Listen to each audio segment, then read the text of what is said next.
Bonjour, bonjour, bonjour. Comment ça va? Attention. Hop là. Si, non, alors c'est pas la bonne. Hop là. Voilà, bonjour. Yes. Je m'ai trompé de cam. Et oui, donc voilà pour ceux qui suivraient. Je fais des pixel art de temps en temps sur le côté et il se trouve que j'essaie de les mettre parfois sur ma chaîne Twitch d'une manière ou d'une autre. Et donc, j'ai eu envie de me faire une scène peace, voilà, la classe absolue. Et la voici, je l'ai finie il y a 2 heures. Euh, voilà, elle est merveilleuse. Voilà, finalement, ce qui est important, c'est la finesse du propos, n'est-ce pas? C'est pas, voilà, je vais pas écrire je pisse en grand, finalement, l'image suffit. Mais en même temps, c'est pas trop. Voilà, bref. Donc, me voici, me voici. Et voilà, du coup, j'ai rajouté ça. Je vais pouvoir bientôt me concentrer sur la création donc, du contour de chat dont j'avais déjà parlé en live pour ceci. Parce que je l'aime bien cette cam, mais je la trouve fort vide. La cam chat GPT donc, sur laquelle je pars quand je fais mes recherches. Et du coup, n'est-ce pas? Et voilà. Et du coup, je la trouve fort vide. Ah, donc juste en dessous de ma cam, ici. Non, pas là, ça c'est pas le bon. Ça, non plus. Non. J'ai plein de trucs empilés. Là, ça là, ici, là. Là. Ici, là. Voilà. Bah là, donc j'ai mon chat, sauf que bah, on ne le voit pas, et en plus, c'est pas ouf, quoi. Et ça fait fort vide. Donc, je me suis dit que je pourrais mettre un cadre un cadre, voilà, un cadre en pixel art autour pour faire le chat finalement. Et comme ça, j'aurais un cadre un peu plus existant finalement. Et voilà, j'ai trouvé que l'idée était pas mal, sauf que si je veux garder la DA, on va dire, il faudrait que je fasse un truc avec, genre, j'imagine un cadre, on va dire en bois, on va dire avec un genre de laurier, enfin c'est pas du laurier, une plante grimpante, quoi, qui fera un peu le tour. Et je ne sais pas bien comment faire ça encore. D'autant que moi, je fais tous mes pixel art sur Dotpict, une application fort sympathique qui met des outils et qui sert un peu de réseau social aussi, qui met des outils à disposition des gens des utilisateurs pour pouvoir faire des pixel art pas trop dégueulasses, mais bon, voilà. C'est plutôt une appli sur téléphone, je crois que c'est utilisable sur PC, mais voilà. Et le problème, c'est que ouais, sur téléphone, enfin, l'appli est sympa, mais elle reste très limitée, quoi. Mais comme je suis absolument pas doué pour tout ce qui est dessin, etc., voilà, on va dire que voilà, c'est possible de faire du pixel art sur Paint, c'est possible quand on aime vraiment beaucoup ça et qu'on a des capacités un peu là-dedans, ce qui n'est pas du tout mon cas, donc voilà, en ce qui me concerne, je vais un peu m'abstenir. Voilà. Mais j'ai déjà essayé en plus, hein, mais non, vraiment, cela ne me sied guère. Donc, tant pis. Et du coup, je reste sur Dotpict pour l'instant, qui permet quand même déjà pas mal de trucs, je trouve. Donc c'est bien. Donc voilà. Il faut que je vérifie le son parce que j'ai des travaux à côté de chez moi, enfin autour de chez moi, enfin chez moi. Et du coup, voilà, je vais vérifier si vous n'êtes pas trop parasité par le son, sinon c'est chiant. Voilà.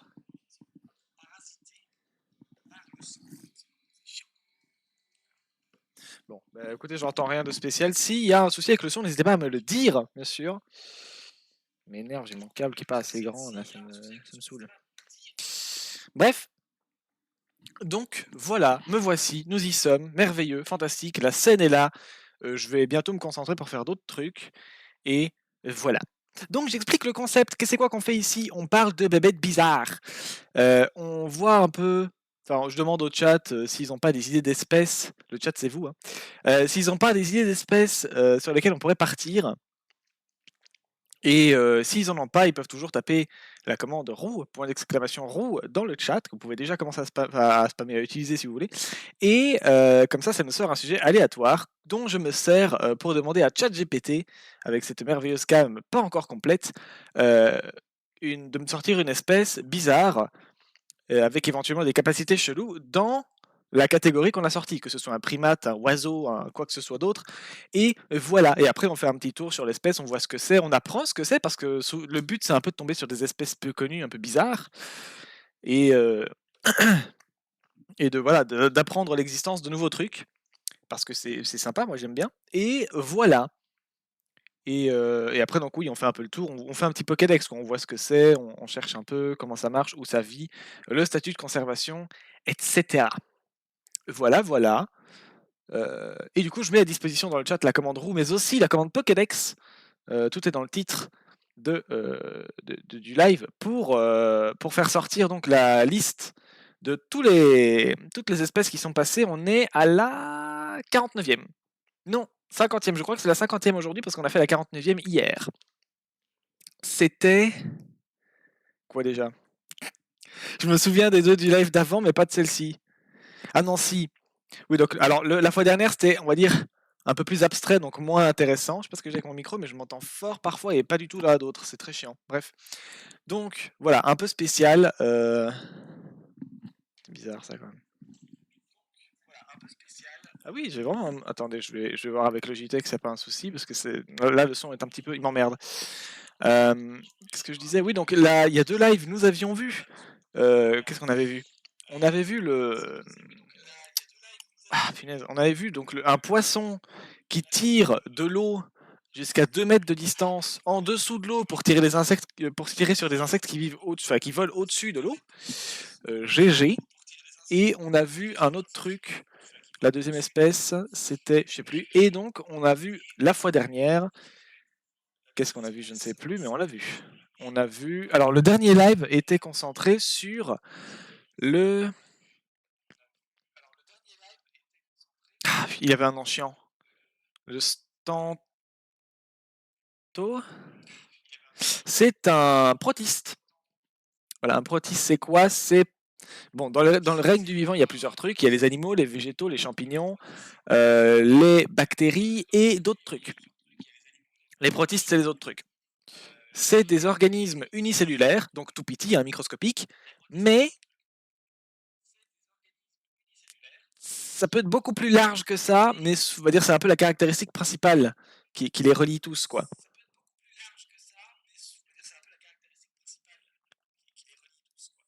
Sauf que du coup, c'est très vite spécial, quoi.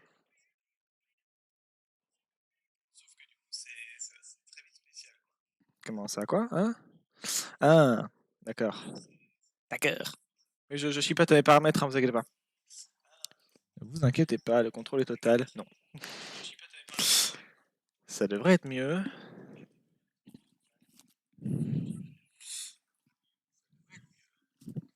Bon, je sais pas si je vais continuer à avoir des moments où je m'entends super fort ou pas. J'aimerais bien que s'il y en ait plus, sinon c'est chiant. Mais là, je n'entends pas. Ici, je l'ai encore un peu. Hein. Hmm.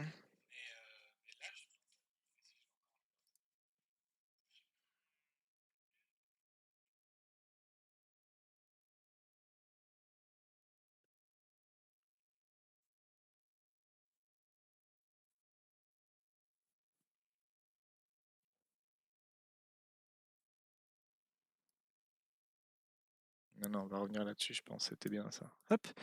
Et du coup, on va également baisser ça, histoire d'être sûr d'avoir un son. Attendez, je vous gueule dessus là, non?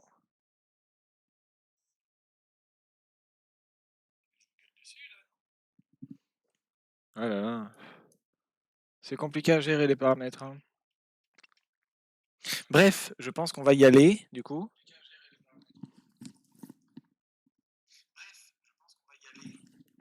Oui, non, j'ai un son qui fluctue à mort en fait. Bizarre. Je vais remettre ça à 62. Voilà.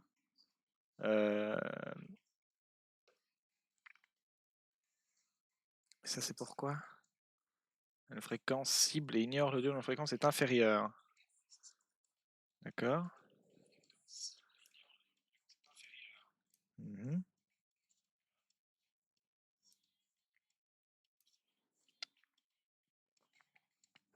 Chipote un peu au pif, mais Ouais, je regarde un peu ce que je peux faire. Et ça, c'est pour... C'est buggé. Ah bah ça, c'est super bien, ça. Nickel.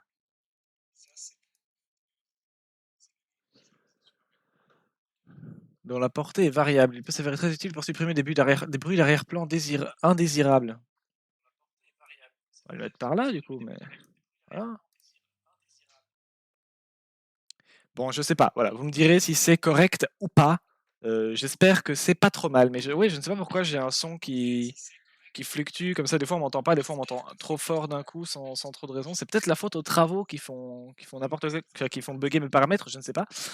Voilà, j'espère que ça va pas durer dans le temps. Sinon, c'est chiant.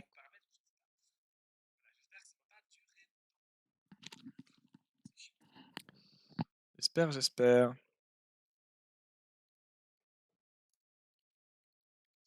Attendez, parce que j'ai l'impression que je suis en train de récupérer un son un peu micro et enfin un radio.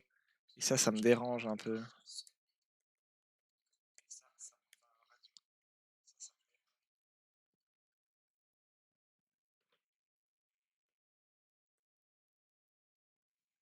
Voilà. Est-ce que c'est pas un peu mieux comme ça?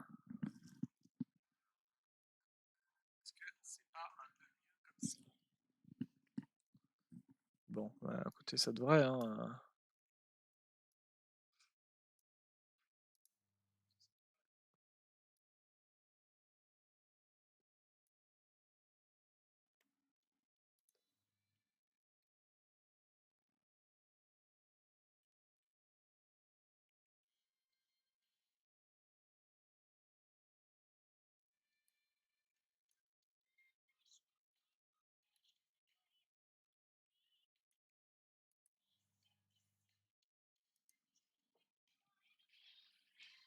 Bon, on va laisser ça comme ça et espérer que ça suffise. Voilà, donc, comme je disais...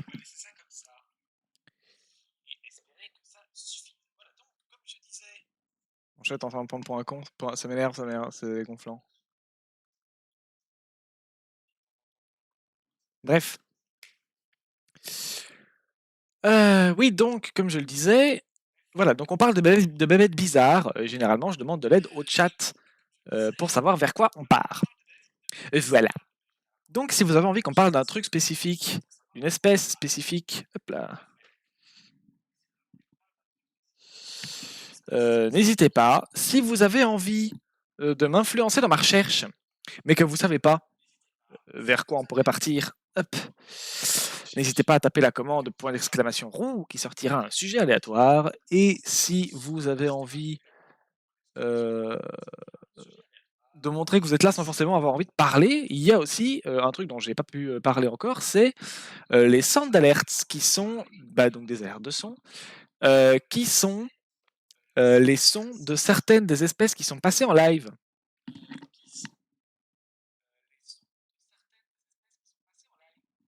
Et qu'on a découvert ensemble. Comme ça, voilà, finalement.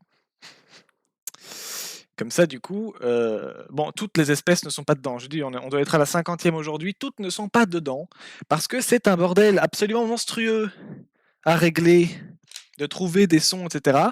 Mais voilà, beaucoup quand même, il y en a beaucoup. Donc, ça va.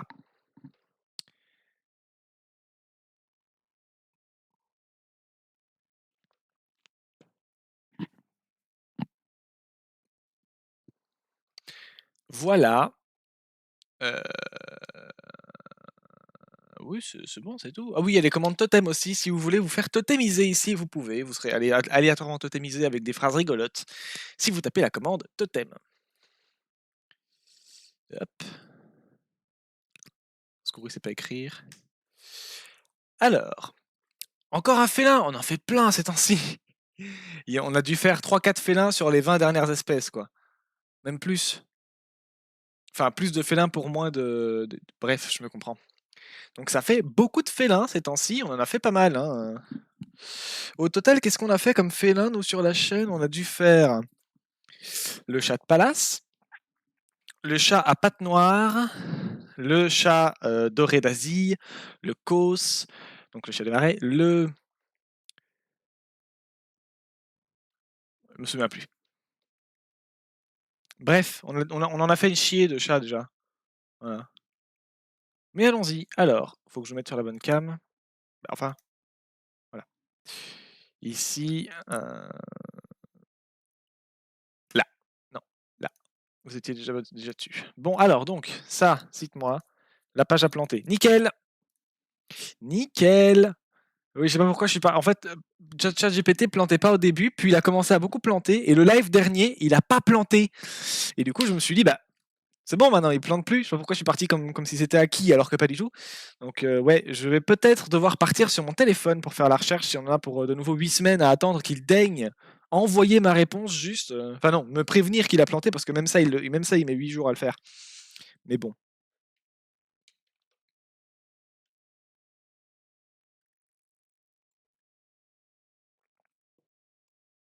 C'est bon, on peut y aller.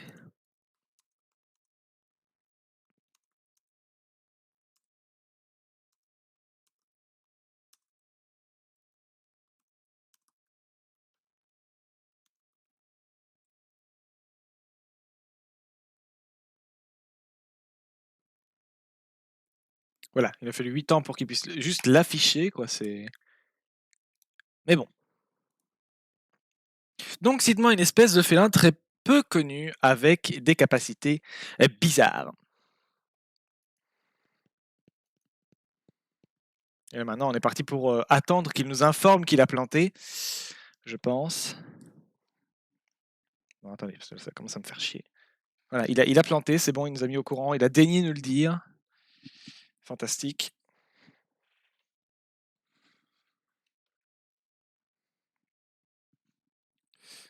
Alors, pitié, j'ai pas envie d'y passer 8 semaines. Honnêtement, je vous préviens, à tout instant, je pars sur mon téléphone. Hein, j'ai pas envie de m'infliger. Oui, parce que c'est chiant. J'ai pas envie de m'infliger ça. Ça prend à chaque fois des plombes. Ça prend 10 minutes pour la faire marcher. Au début, ça le faisait pas. Je sais pas pourquoi il m'emmerde comme ça. C'est vraiment très énervant. En plus, on est bien sur la première conversation. Bah oui. Mais pourquoi tu me casses les couilles alors? T'as rien à charger? Bon, tant pis. C'est bon, ça m'a gavé.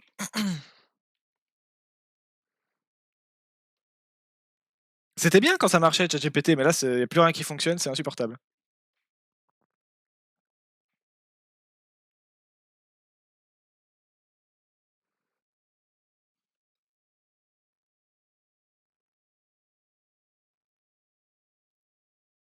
Ah, c'est bon, il a chargé. Super, il a chargé un truc que je connais déjà. Suivant. Enfin, on l'a déjà fait en live, quoi. On va pas le faire 2 fois. C'est bon, on connaît maintenant. Donc, tant pis.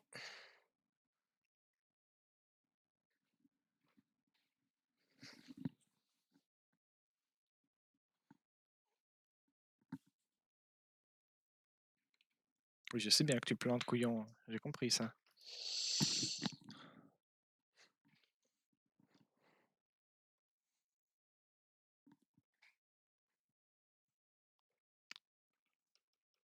Ce qu'il faut savoir, c'est que je suis pas du tout confortable parce que j'ai pas du tout un setup correct. Hein. Je fais avec ce que j'ai, mais ce que j'ai, c'est de la merde. Donc voilà, j'ai un bureau trop petit, un truc pour surélever mon PC mais qui va pas assez haut, et un câble pour mon micro qui est trop petit. Nickel. Voilà, tout est nickel. Voilà, alors, une autre espèce de félin peu connue est le chat de Geoffroy, je sais pas. Un léopard, du coup, Léopardus Geoffroy, également connu appelé chat-tigre. Non, également appelé, c'est ça, ça veut dire chat-tigre ou chat à tête ronde. Ce félin est originaire d'Amérique du Sud, où il vit principalement dans des régions de prairies, de forêts et de broussailles. Ce qui rend ce chat particulièrement intéressant, c'est sa capacité à grimper aux arbres avec une grande agilité. Contrairement à de nombreux autres félins qui sont principalement terrestres, le chat de Geoffroy est capable de grimper aux arbres pour chasser, se reposer et échapper aux prédateurs. C'est pas tellement vrai ça. Hein. Sur la plupart, sur les chats qu'on a vus, il y en a quand même pas mal qui sont capables non seulement de grimper, mais aussi de nager. Donc c'est un peu du bullshit ça. Hein. D'ailleurs, la fameuse réputation des chats qui détestent l'eau, c'est un peu de la merde. Hein. Les chats ne détestent pas tous l'eau, et même les chats, enfin normaux européens, les trucs qu'on a habituellement quand on parle de chats domestiques, ne détestent pas l'eau, c'est pas propre à l'espèce, ça dépend des individus. Voilà, voilà. Et certains savent nager et ça les dérange pas d'aller dans la flotte, quoi. Donc c'est vraiment une fausse idée, quoi. C'est une idée reçue.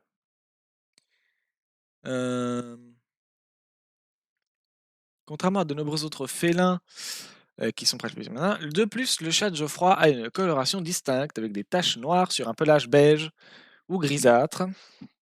Cette coloration le rend camouflé dans son environnement naturel et lui permet de se fondre dans les hautes herbes ou les buissons où il chasse ses proies. Bien que le chat de Geoffroy soit moins connu que d'autres grands félins comme le léopard ou le tigre, il joue un rôle important dans les écosystèmes d'Amérique du Sud en régulant les populations de rongeurs et en maintenant l'équilibre écologique. Bien.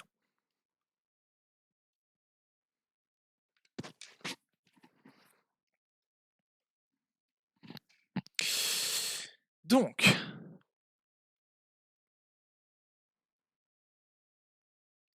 le chat Léopardus geoffroyi, il est là. Hop, on n'a pas de photo, super. Et c'est pas en français. Ah ça va, oui, ça va être compliqué là.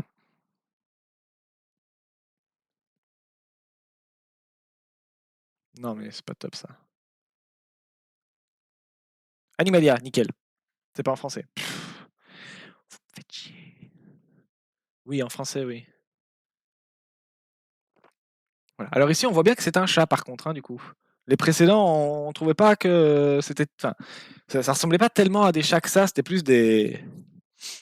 Un peu comme des panthères, quoi. C'était des très grands chats. Celui-là, c'est un chat, quoi. C'est un chat classique. Enfin, classique. Ça ressemble plus à un chat classique que les précédents, en tout cas.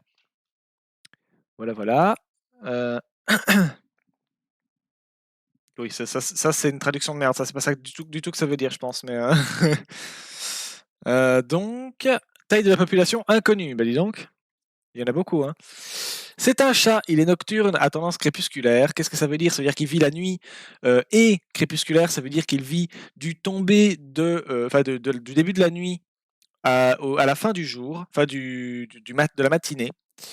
Donc, voilà, tendance crépusculaire, donc il peut déborder un peu après la nuit, mais il vit essentiellement la nuit. Et en même temps, animaux, oui, ça c'est de la merde. Oui, il est mi-diurne parce qu'il est crépusculaire, mais non, il est bel et bien, c'est parce que c'est mal là, ça c'est pas bien catégorisé quoi. C'est un animal nocturne crépusculaire.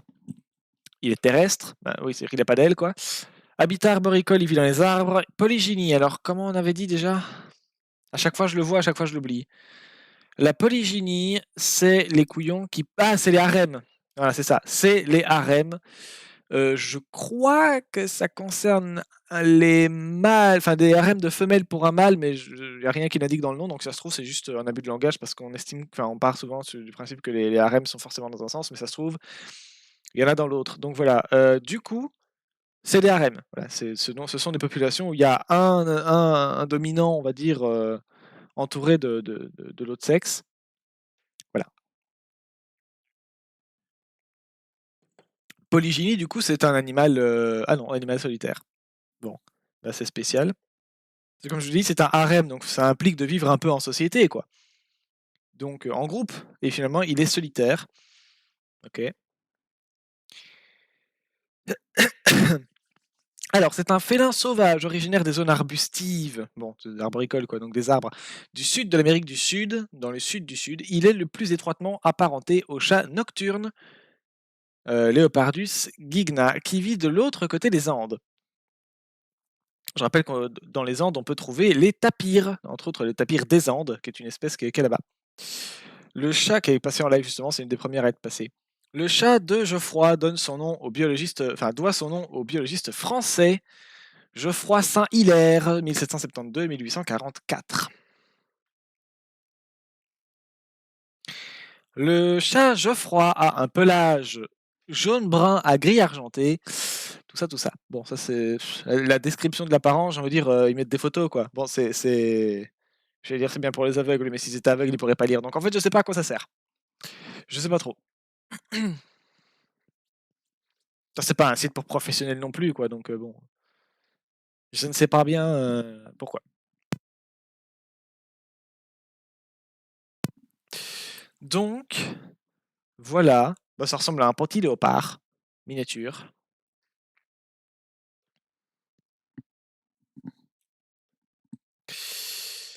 Distribution, bah donc l'Amérique du Sud, on l'a vu. En Argentine, en Bolivie, au Brésil, au Chili, au Paraguay et en Uruguay. Dans des zones néotropicales. À chaque fois, j'oublie ce que c'est néotropical, c'est chiant. Et c'est toujours pas en français.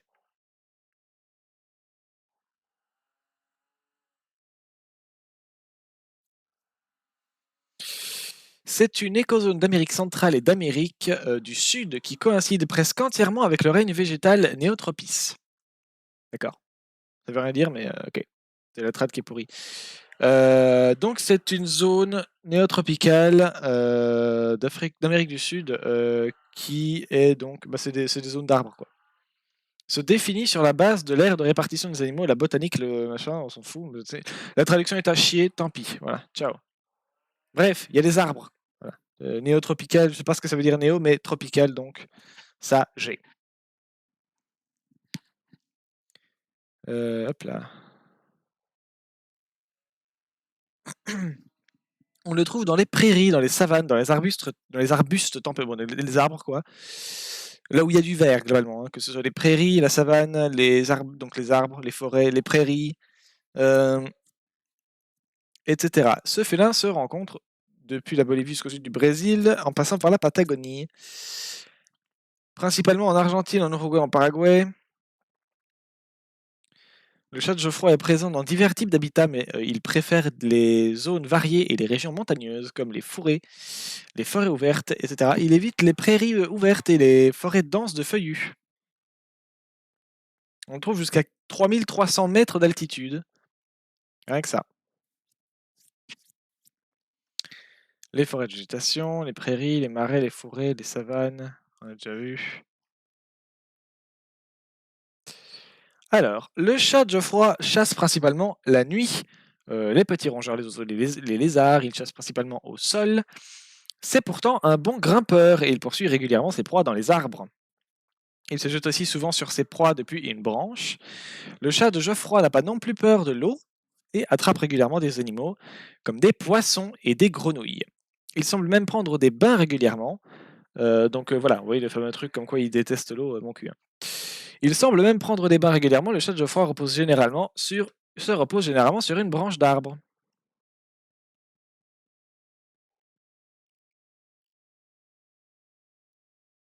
Alors, la polygynie, la femelle donne naissance à 2 à 3 petits par portée en été. D'accord. Il est en préoccupation mineure. Point de vue conservation, je veux dire. Donc, c'est doucement la merde pour son cul. En même temps, il vit dans les arbres. Les arbres qu'on n'arrête pas de couper, je vous rappelle. Donc, bon. Et puis ça, puis je préchote encore une fois l'agriculture, la chasse pour sa peau, certainement. C'est un chat, il y a moyen. Ou sa fourrure, ou quoi. Et, et oui, bah donc le fait qu'on détruit son terrain, donc que les trucs qu'il mange ne sont plus là, donc il meurt de faim, quoi. C'est les trucs habituels pour pratiquement toutes les espèces qu'on trouve, c'est toujours comme ça. Voilà, voilà. Ah, et il nous explique même pas ce coup-ci le pourquoi du comment de ce chat, il est dans la merde, d'accord. Et donc il ressemble au chat de nuit. Donc le Léopardus gigna, c'est vrai qu'il se ressemble beaucoup. Voilà, ça on va le dupliquer. Comme ça je me le garderai pour plus tard. Parce que ça me permet de garder le nom de l'espèce que je devrais aller checker après. Alors, en général, sur Manimal World, on a un peu plus de détails. C'est pas toujours tout à fait exact, mais bon, ça donne des pistes, quoi, déjà. Manimal World, chat de Geoffroy. Et souvent, ça a l'énorme avantage d'être en français. Voilà. Bon, Animalia, c'est souvent en français, mais là, ça l'était pas, je sais pas pourquoi. Et donc, le chat de Geoffroy, le Léopardus geoffroyi, est un chat sauvage appartenant à la famille des Félidés. Ce mammifère est l'une des 8 espèces du genre Léopardus. Le chat de Geoffroy est une espèce originaire d'Amérique du Sud. Un petit chat sauvage de la taille d'un gros chat domestique et mesure entre 42 et 65 cm de long. De la queue. Non, de la tête au corps sans compter la queue. Donc c'est un gros chat, effectivement. Il va de gris à brun jaunâtre. Il a des taches. Enfin, des taches comme un léopard, quoi. Le chat de Geoffroy est de corpulence et corpulent avec des pattes robustes. Bon, en même temps, on rappelle que ce truc se déplace. C'est pas seulement qu'il grimpe, c'est qu'il se déplace carrément dans les arbres. Il a intérêt à avoir des pattes robustes. Puissantes, quoi. Celles-ci sont armées de fortes griffes rétractiles, comme chez plus ou moins tous les chats, il me semble. Façon Wolverine, quoi. Qui assure, enfin, plus ou moins. Qui assure des prises solides pour grimper aux arbres et capturer les proies. Chez Wolverine, ça sort de façon traumatique, c'est-à-dire que ça transperce la peau. Chez eux, non. Mais voilà. Le chat de Geoffroy est une espèce endémique d'Amérique du Sud. On le rencontre en Argentine, au Chili, en Bolivie, en Patagonie, au Brésil, en Paraguay et en Uruguay. Ce chat est largement distribué, à l'exception du sud du Chili, où on ne le rencontre qu'à l'est des Andes. Donc il a une zone de distribution qui n'est pas dégueulasse, mais qui est limitée à l'Amérique du Sud.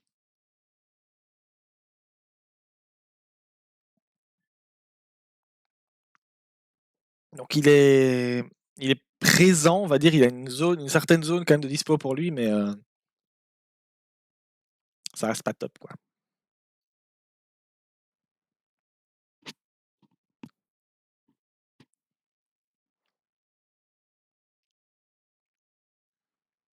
Je cherche des trucs qu'on n'a pas déjà dit. Hein. Ce félin est parfois arboricole et un pourcentage élevé de sa merde se trouve dans les arbres. Il est aussi très bon nageur. Forcément, comme il vit dans les arbres en partie, bah, il chie dedans, quoi. Ça fait sens.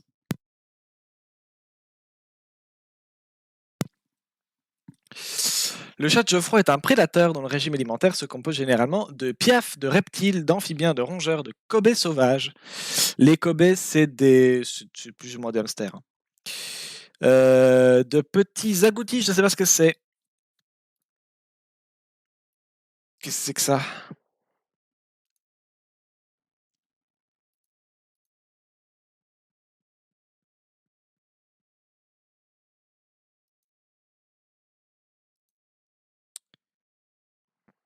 Mon PC refuse de coopérer. Les agoutis.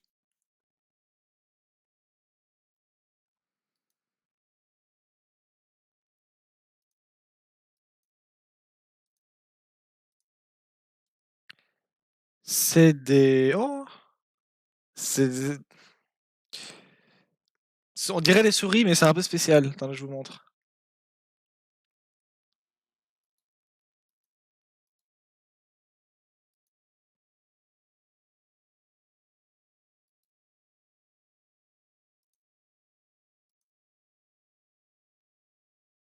Waouh.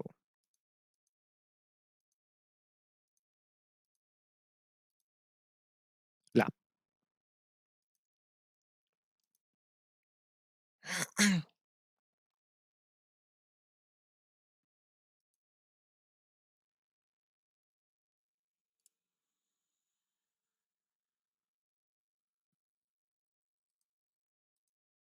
Ouais, donc je trouve que ça, visuellement, c'est un peu spécial, quoi.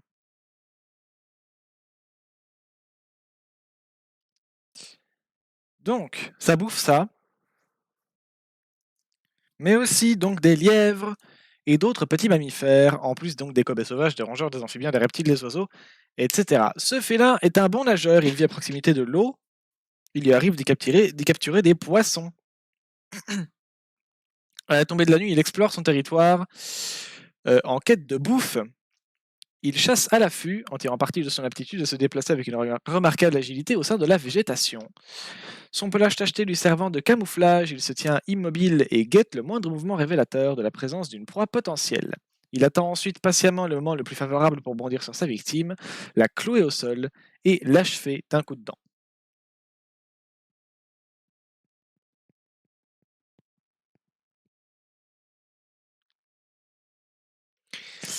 Il chasse de préférence dans la semi-obscurité, sinon il voit rien, qui suit le coucher du soleil ou qui précède son lever. Contrairement aux espèces de grande taille qui peuvent qui peuvent manger près d'un tiers de leur poids en une seule fois et demeurer ensuite plusieurs jours sans rien absorber, le chat de Geoffroy se nourrit 1 à 2 fois par jour en petite quantité.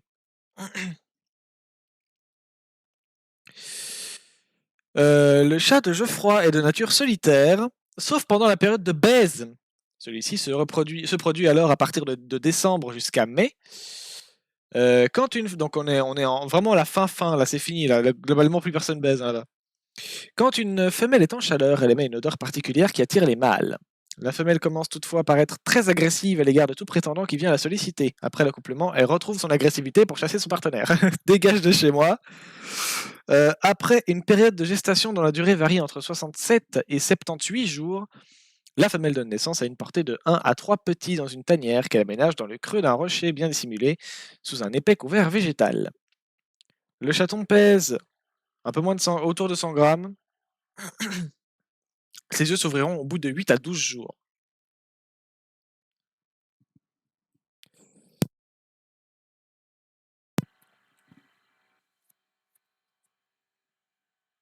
Donc la mère le nourrit, le défend, notamment contre d'autres mâles adultes qui sont susceptibles de le bouffer.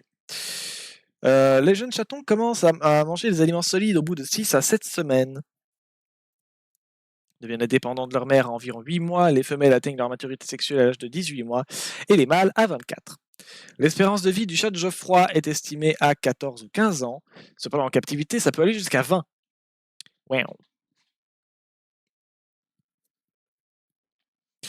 Essentiellement nocturne, c'est aussi un excellent nageur. Secret, solitaire, ce félin passe beaucoup de son temps dans les arbres. Le domaine vital d'une femelle mesure... Non, si.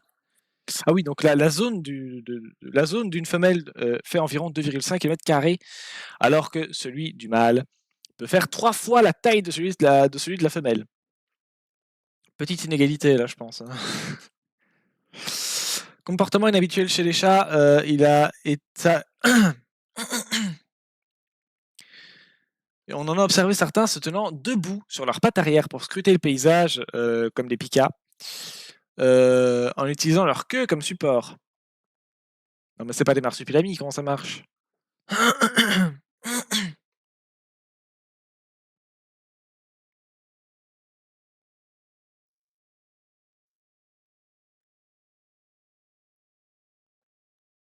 Un comportement similaire a été observé chez la belette, le suricate, le chien de prairie, mais généralement pas chez d'autres félins.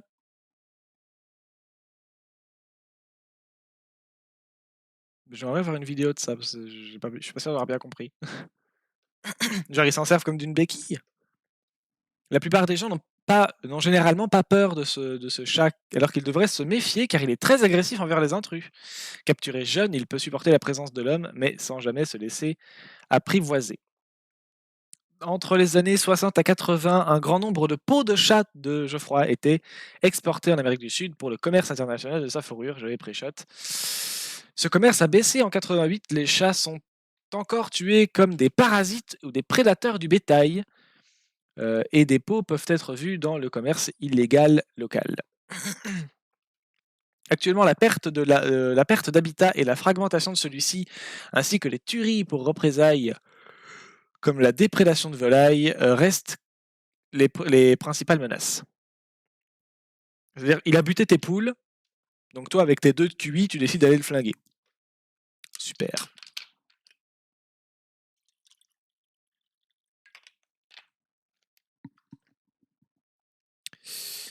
Euh...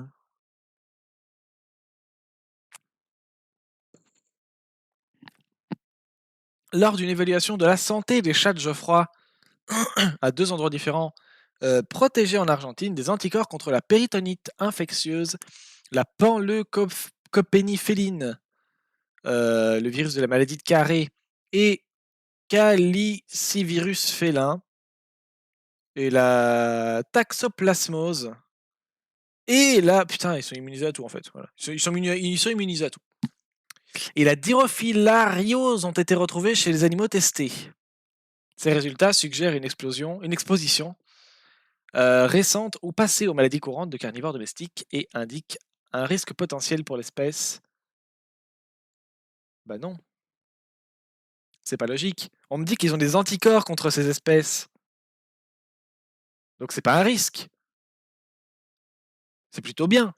Les risques sont protégés en fait. Lors d'une évaluation de la santé des chats à 2 endroits différents protégés en Argentine, des anticorps contre 1, 2, 3, 4, 5, 6 maladies ont été retrouvés chez les animaux testés. Donc ça veut dire qu'ils sont protégés par leur corps contre ces maladies. Ces résultats suggèrent une exposition récente ou passée aux maladies courantes de carnivores domestiques et indiquent un risque potentiel pour l'espèce. J'ai pas bien compris ça. Parce que c'est pas logique. On te dit, ouais, ils sont parfaitement protégés contre. Enfin, ils sont un peu protégés contre ces maladies-là. Et on nous dit, ouais, c'est pas bien. Bah si, les anticorps, c'est bien. Donc là, il y a un truc que j'ai pas compris là. Le chat de Geoffroy est une espèce classée en annexe machin depuis 1992, interdisant tout commerce de cette espèce. Comme on l'a vu, c'est illégal, mais ça se fait toujours pas mal. La liste rouge de l'IUCN l'a classée en quasi menacée. Ouais, pas tout à fait ce qu'on a lu ici. Hein.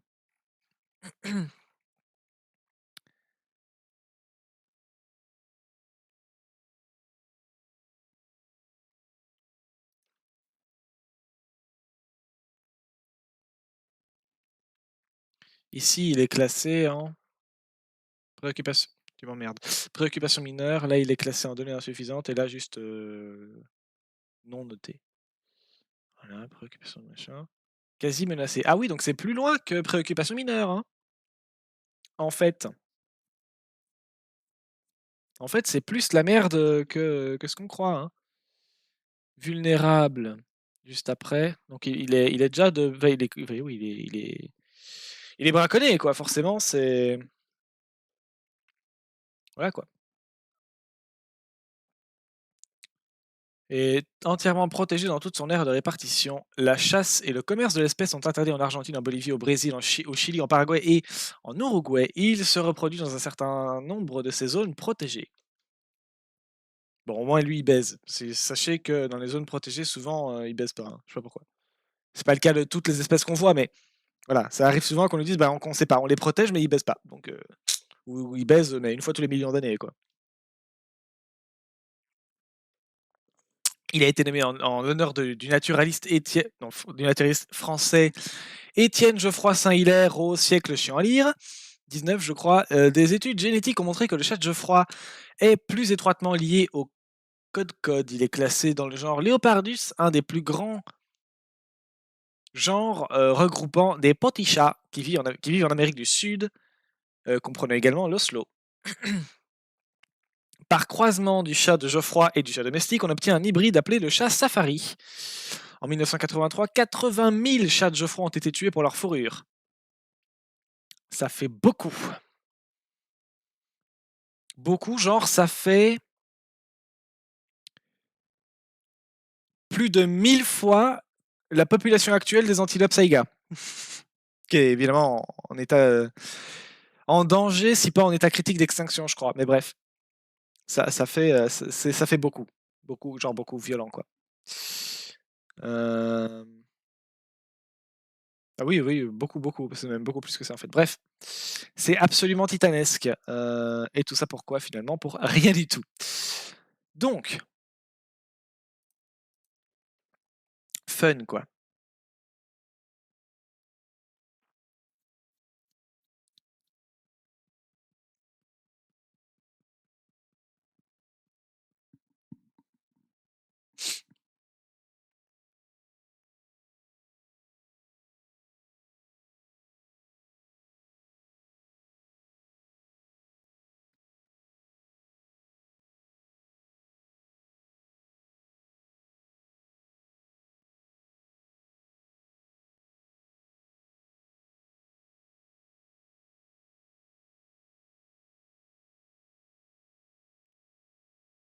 Voilà. Donc, je vais regarder les trucs sur mon téléphone, c'est important.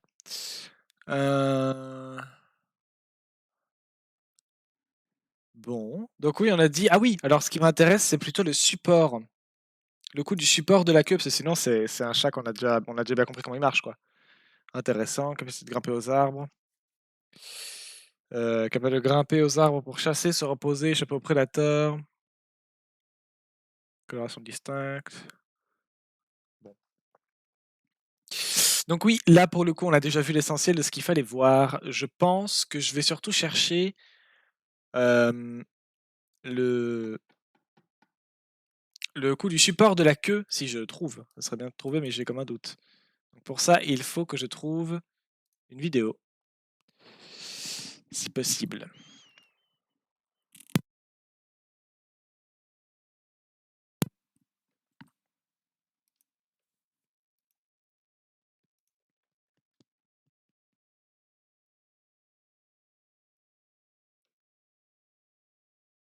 Debout. Debout! Non. Et vidéo du coup, en espérant trouver et évidemment je sais pas pourquoi il y a rien en français aujourd'hui, qu'est-ce qui se passe? Enfin.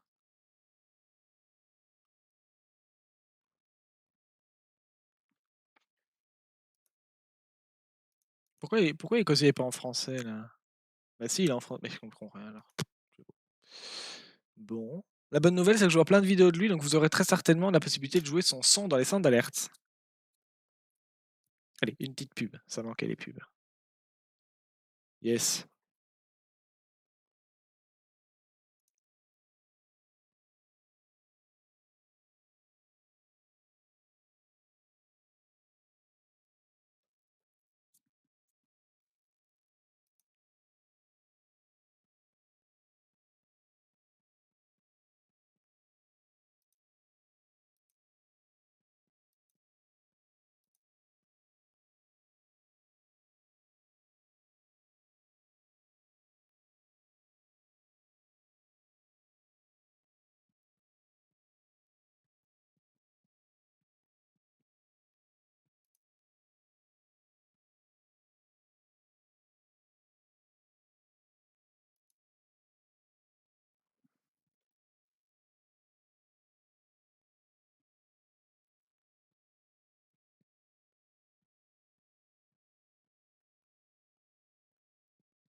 Ah si!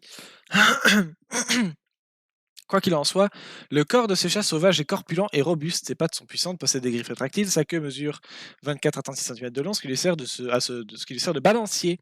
Il lui permet de grimper et de se déplacer dans les arbres sans difficulté. Donc il s'en sert peut-être pas comme support pour rester debout, mais enfin il s'en sert comme support quand même, quoi.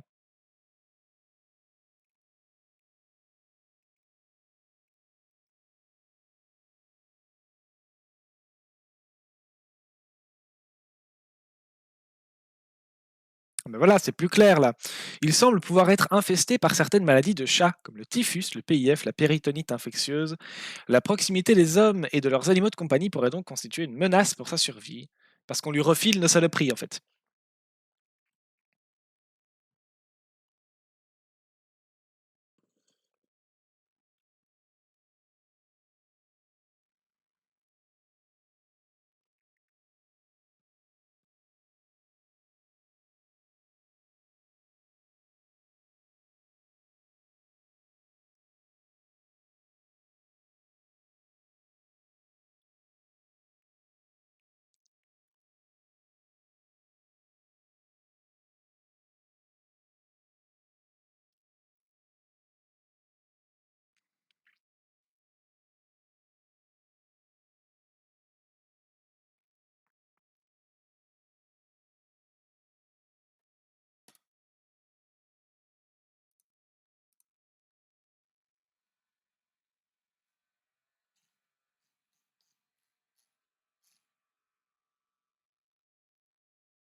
Ouais, bah, je sais pas.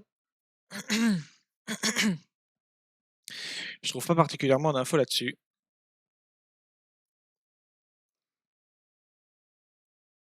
Donc sur le fait qu'il se servirait de sa queue comme d'un support pour rester debout, sur ses pattes arrière, ça me dit rien.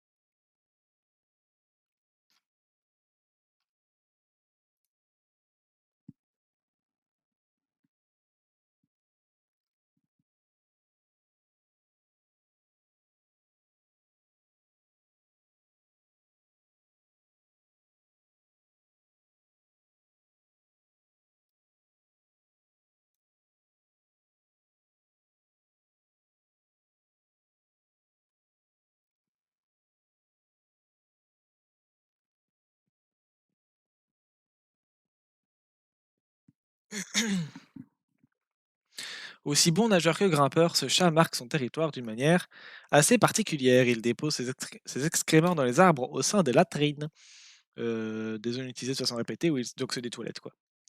Alors que la plupart des félins les dissimulent.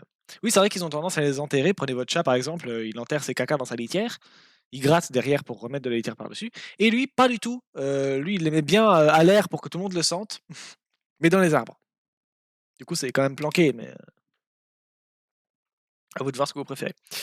Alors que la plupart des félins les dissimulent, petit mais puissant, il peut briser et ingérer les os des proies aussi grosses que lui, comme des lièvres. Waouh! Ne faites pas ça, hein! Ne faites pas ça, vous allez vous perforer les organes et mourir dans d'atroces souffrances. Lui, il peut, tant mieux pour lui.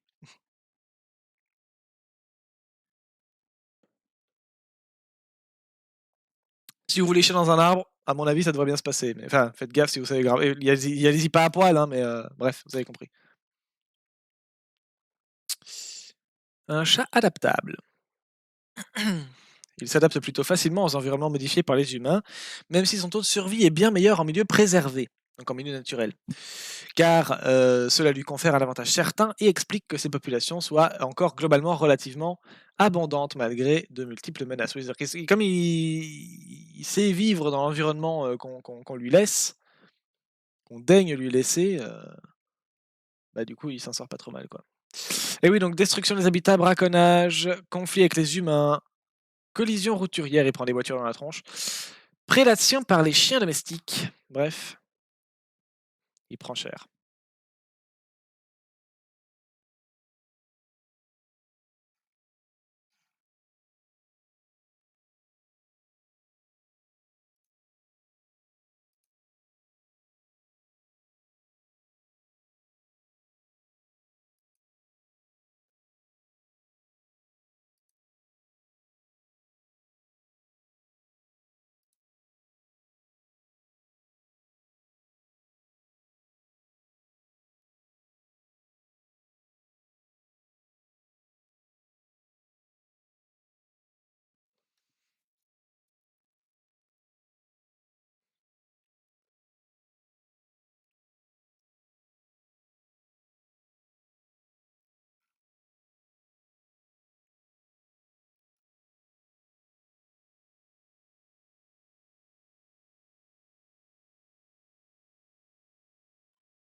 Bon, je trouve pas. On va demander au chat qui pète.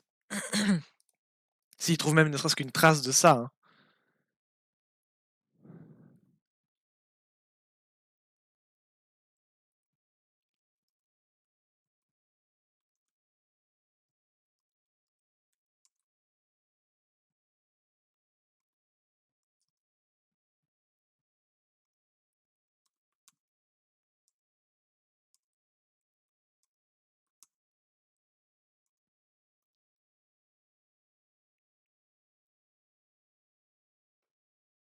Ah, il a planté. Oui, je lui ai demandé d'écrire une phrase complète, c'est ma faute.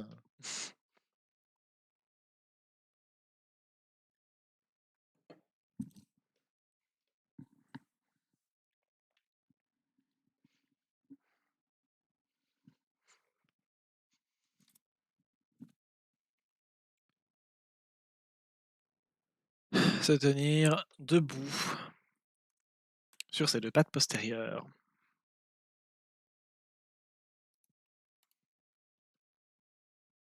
Maintenant, on attend 8 jours qu'il daigne passer le message.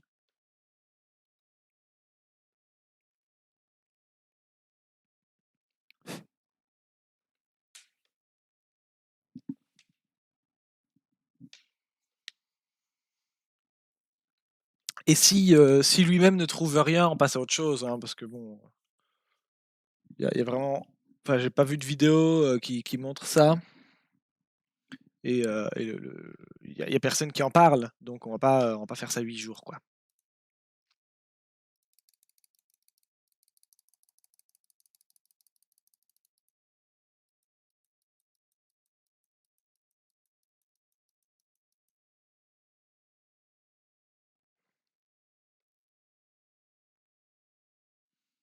Je sais bien que tu plantes, ça.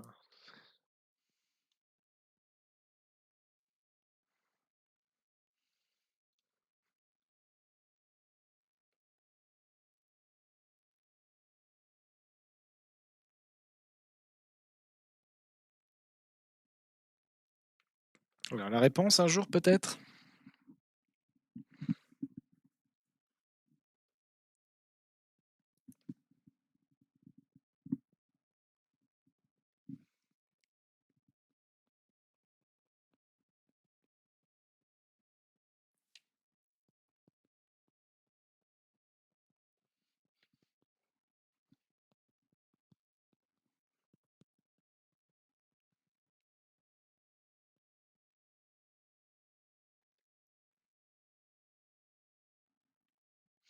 Alors effectivement, vous faites référence à une, caractéristique fascinante, du chat de Geoffroy.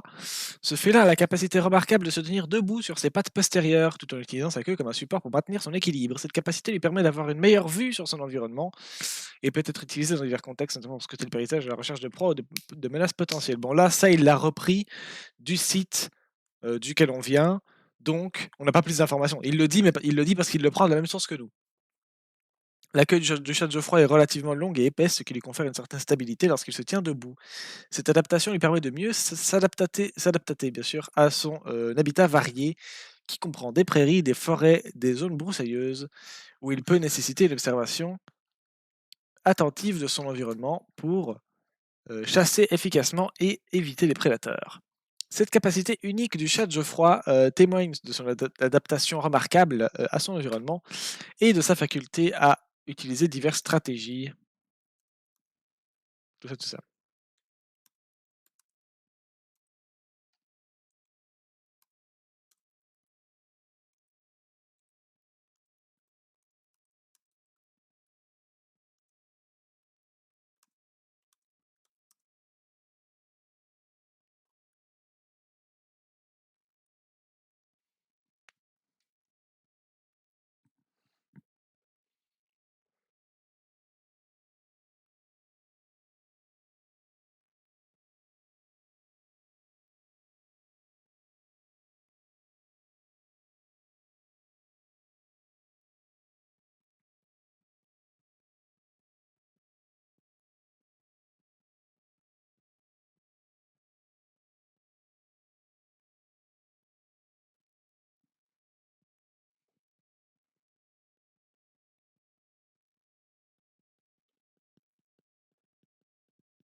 Bon.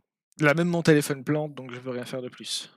Il peut être difficile, machin, car cette posture donc ça peut être compliqué de trouver les vidéos de lui qui se tient sur ses pattes arrière parce que cette posture n'est pas aussi courante que d'autres comportements plus typiques du félin.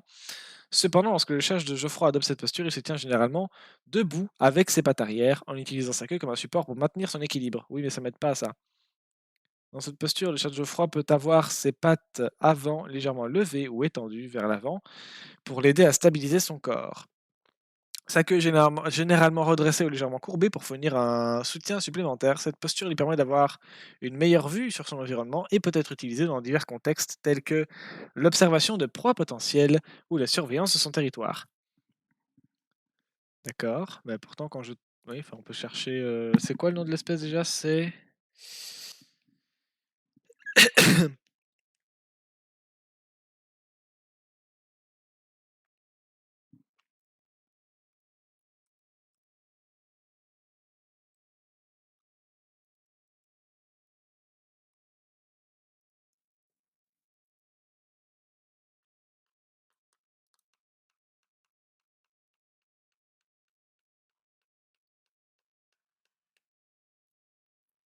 on peut toujours regarder ça, mais je doute de trouver grand chose, hein.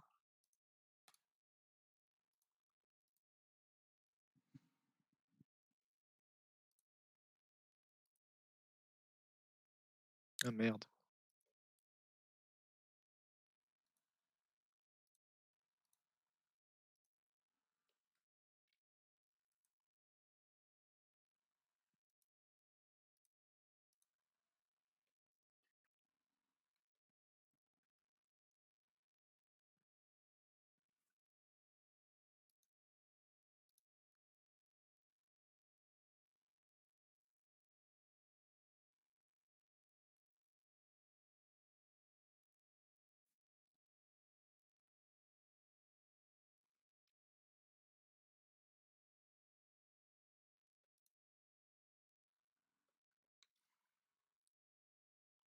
Bon, il veut pas me le mettre en plein écran, écoutez, voilà, YouTube, hein, c'est de la merde YouTube.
Bon, prenez-le avec des énormes pincettes, hein. Moi, je vais m'arrêter là parce que enfin, pour ce chat-là, parce que ça me gonfle.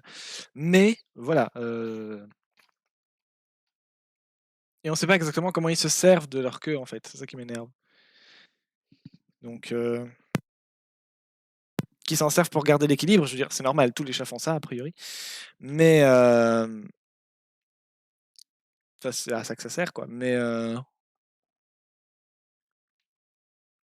comment est-ce qu'ils mettent leur queue pour garder l'équilibre? C'est la question. Est-ce que celui-là a une façon particulière de le faire? Vu comme c'est proposé, j'imagine que oui, mais finalement peut-être pas. J'en sais rien. Bref,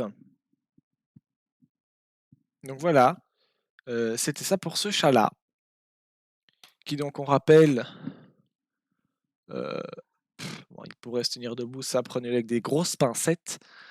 Hem, il est oui, il vit dans les arbres. On va dire, il y a on était tombé jusqu'ici sur des chats qui avaient plutôt tendance à passer dans les arbres parce que c'était pratique ou pour chasser, mais ils vivaient pas dedans. Celui-là a vraiment tendance à vivre dedans, on l'a vu, hein, dans les vidéos qui se déplaçaient sur les morceaux de bois et tout. Qui dépose enfin qui a des latrines carrément dans les arbres, il chie pas dans n'importe quel arbre. Il choisit son arbre et après il chie dedans tout le temps. Voilà, dans son territoire. Bon, c'est pas forcément aussi précis que ça, mais enfin, voilà, ils ont des latrines, quoi, donc ils ont vraiment un système de toilettes. Il y a l'arbre à caca, si vous voulez.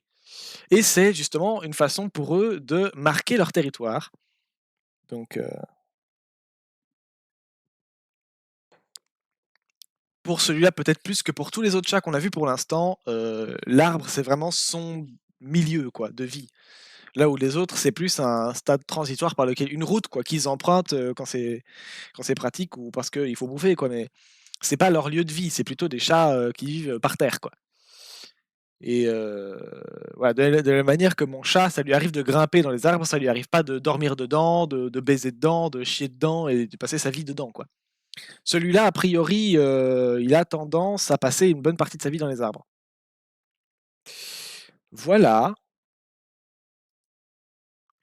et donc ça, c'est pour lui.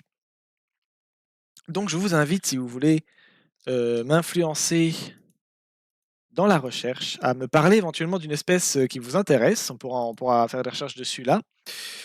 Sinon, si vous n'avez pas d'idée, vous pouvez toujours taper la commande point d'exclamation roue dans le chat et ça va lancer un sujet, aléatoire. Donc un groupe d'espèces quoi, les primates, les cétacés, les oiseaux, tout ça et je m'en servirai pour demander à ChatGPT, via mon téléphone ce coup-ci parce que si c'est trop long ça m'énerve, s'il a pas des fois ça marche mais là mon réseau, fait ce qu'il veut donc voilà. Pour demander s'il a pas une idée d'espèce peu connue dans le genre dans le groupe d'espèces qu'on proposera, heu, qui pourrait être intéressante quoi. Voilà, voilà. Parce qu'ici j'aime bien m'intéresser à des espèces un peu bizarres, un peu peu connues surtout, c'est un peu le but et voilà, on a vu un peu de tout, on fait un peu de tout. Il y a des plantes, des animaux, des espèces éteintes, des espèces, microscopiques, des mollusques. On a vraiment fait pas mal de trucs. Voilà, on a même fait un virus une fois. Voilà, voilà.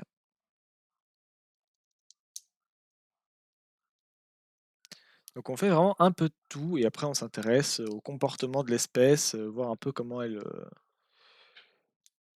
vit, où est-ce qu'elle vit, le statut de conservation, tous ces trucs-là.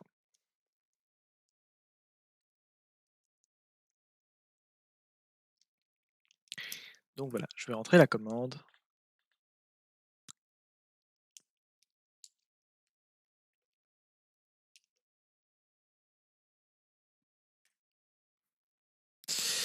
Et un microscope. Décidément, on fait que ça ces temps-ci, que des chats et des microscopiques.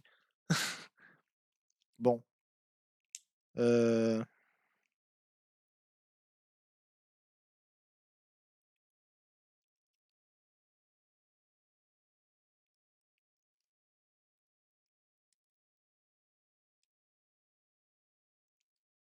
voilà. Bon, je vais lancer, hein.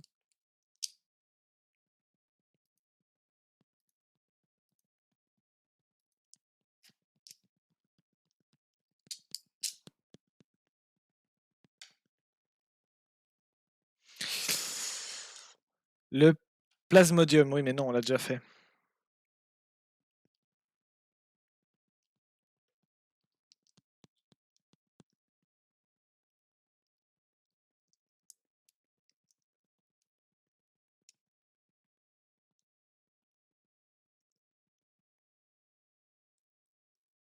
Le stentor, alors ce coup-ci, il propose le Roeseli. C'est pas impossible qu'il soit juste planté dans le nom de l'espèce, ça lui arrive parfois. Le stentor, c'est celui qu'on a fait hier. Voilà, je vais pas me retaper, le stentor, ça va bien. Donc, voilà, sachez donc que le stentor est un protiste qui est un organisme unicellulaire microscopique, qui est énorme par rapport à la taille des autres, organismes de son genre. Et sa capacité particulière, on va dire, c'est qu'il est, capable de régénérer très, très efficacement toute sa cellule du coup, à n'importe quel endroit, alors il a pas normalement les systèmes de enfin les systèmes qui font normalement dans la cellule qu'il est censé pouvoir le faire aussi vite. Il n'a pas tous ces systèmes qui font qu'il sait où il doit régénérer, comment, plus ou moins vite ou quoi. Il n'a pas tous ces trucs-là, et pourtant il régénère super bien son propre corps, on va dire, ce qui est pas dégueu. Et du coup, on se pose toujours des questions sur comment fonctionne le système de guérison de cette cellule, puisqu'il a pas les systèmes qu'on pense dont on pense qu'il aurait besoin pour résumer, ce qu'on a vu hier, pour pouvoir, se soigner, aussi efficacement, quoi.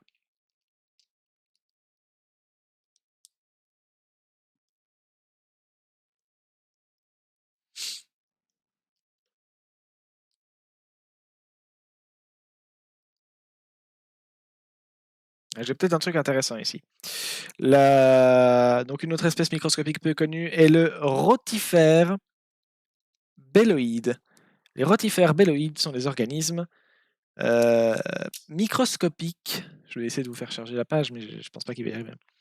Microscopiques, aquatiques, présents dans une grande variété d'habitats d'eau douce, tels que les lacs, les étangs et les rivières. Voici quelques-unes des caractéristiques remarquables de ces espèces.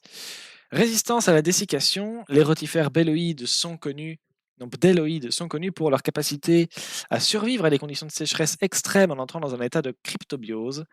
Lorsque leur habitat s'assèche, ils se dessèchent et rétractent leur corps en une boule appelée un tune, ce qui leur permet de rester en dormant jusqu'à ce que les conditions environnementales redeviennent favorables. Donc ils se dessèchent et après ils se ressèchent, non, ils se remouillent, quoi. Bref. Et donc en se desséchant, ils peuvent rentrer dans une stase qui leur permet de pas vraiment mourir. En fait, ils se lyophilisent. Ils se lyophilisent, tout seuls. Réduction non attends, ce qui leur permet de rester en dormant jusqu'à ce que les conditions environnementales redeviennent favorables. Reproduction sexuée, contrairement à de nombreuses autres espèces d'organismes, les rotifères bdelloïdes se reproduisent exclusivement par parthénogenèse, c'est-à-dire qu'elles produisent des œufs qui se développent sans être fécondés par un mâle. Cette stratégie de reproduction leur permet de se reproduire rapidement et efficacement dans un des environnements où les partenaires mâles peuvent être rares. Plasticité génétique. Les rotifères bdelloïdes possèdent une capacité unique à absorber l'énergie, non, et à absorber et à intégrer des segments d'ADN provenant d'autres organismes, ce qui leur confère une grande plasticité génétique et les aide à s'adapter à différents environnements, ainsi qu'à surmonter le stress environnemental. Taille réduite, ils sont tout petits, quelques centaines de micromètres de longueur au plus, ce qui les rend invisibles à l'œil nu, évidemment. Les micromètres, il me semble que c'est 1000 fois plus petit qu'un millimètre. Donc c'est vraiment pas grand. Leur petite taille et leur mode de vie microscopique en font des organismes peu connus, mais néanmoins fascinants pour les chercheurs en bio.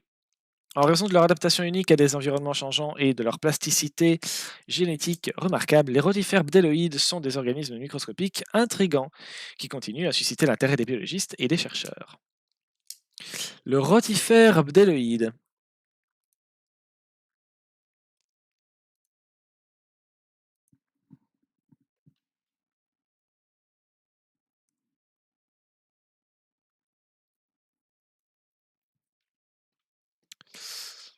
Mhm.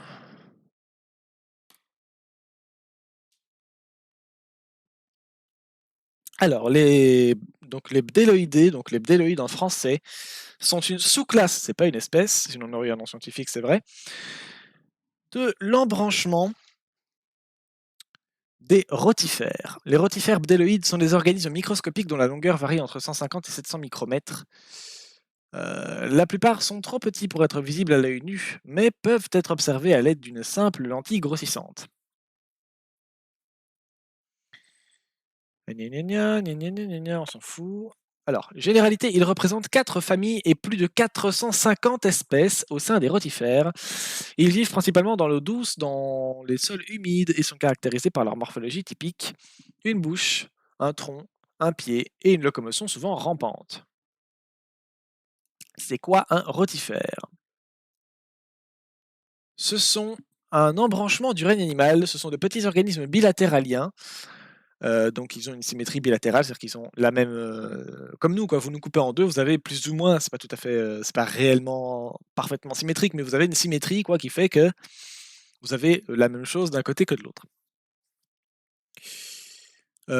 Donc ce sont des organismes bilatéraliens protostomiens syndermés évidemment, mesurant entre 50 micromètres et 3 millimètres, qui ont souvent une forme de trompette, cylindrique ou sphérique.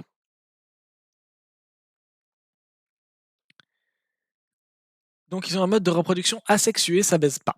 Un mode de reproduction asexué, c'est-à-dire que cette découverte a été faite dans les années 50, a remis en cause le brassage, l'idée du brassage génétique.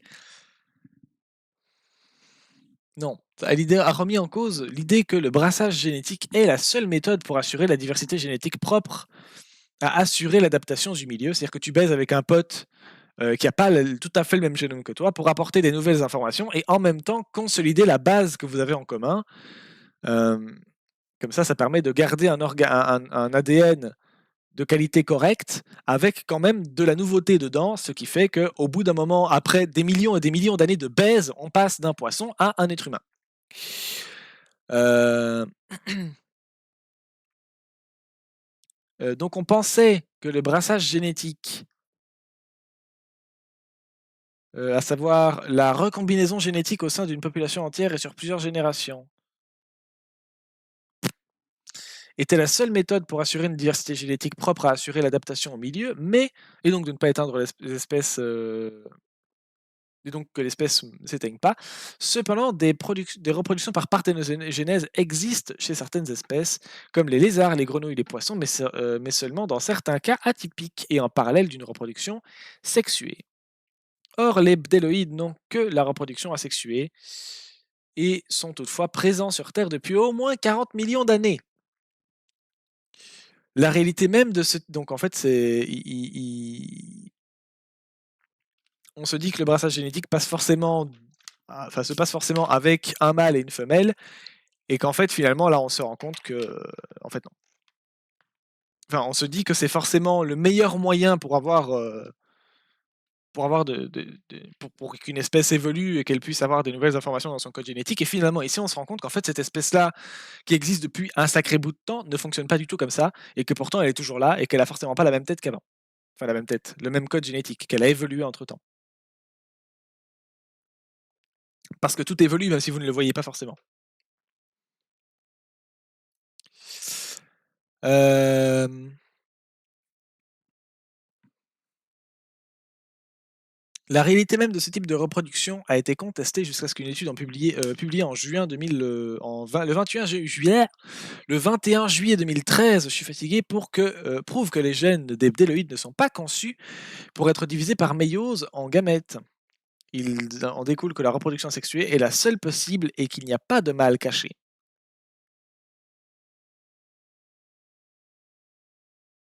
Donc on ne sait pas comment ils font, mais ils se reproduisent sans mâle.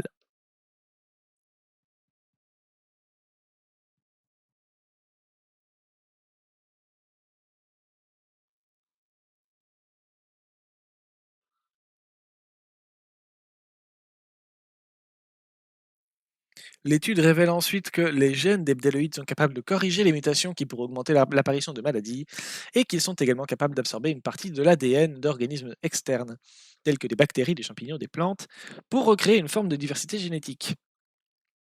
En fait, ils n'ont pas besoin des mâles pour avoir une variété génétique parce qu'ils la piquent aux organismes qui sont autour d'eux. D'autres organismes bactériens notamment sont capables d'intégrer de l'ADN exogène, mais il est présent chez les bdelloïdes selon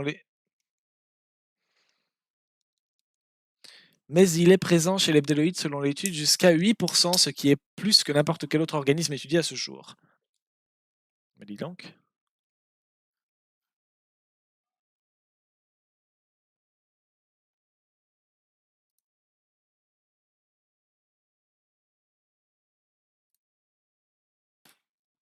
Le rotifère bdelloïde. L'animal qui peut survivre 24 000 ans dans la glace. Ah bah oui, donc on se rappelle, il se dessèche. Et après, pas ressèche, mais vous avez compris. C'est un animal microscopique appelé rotifère. Le rotifère bdelloïde est revenu à la vie après avoir été congelé 24 000 ans en Sibérie, puis parvenu à se cloner. Cette découverte soulève des questions sur les mécanismes utilisés par l'animal multicellulaire pour supporter cette longue période de repos, a déclaré Stas Malavin, co-auteur d'un article à ce sujet dans la revue Current Biology. Cryptobiose. Notre rapport est la preuve la plus solide à ce jour que les animaux multicellulaires pourraient supporter des dizaines de milliers d'années en cryptobiose, en un état dans lequel le métabolisme est pratiquement à l'arrêt.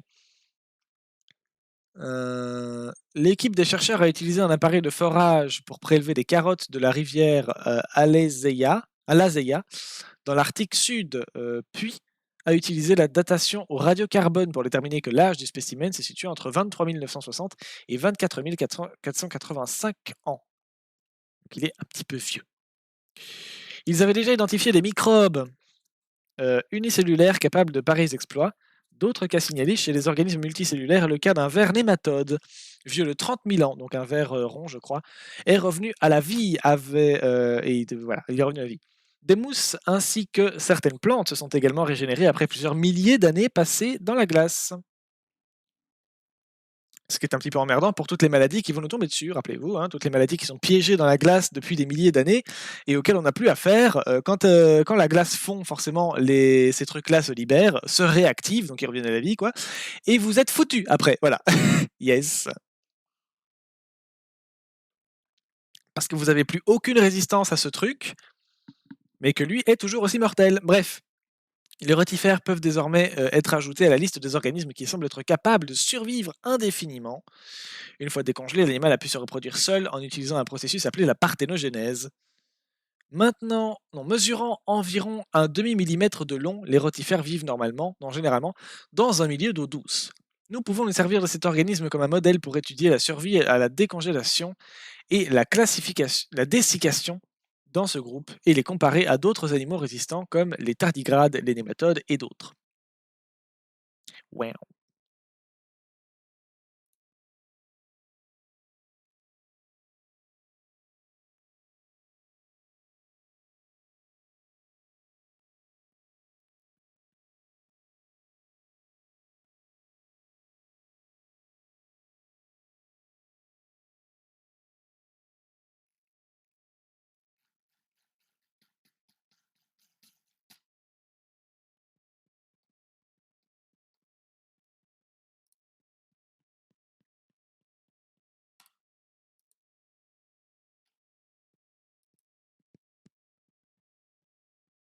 Hmm.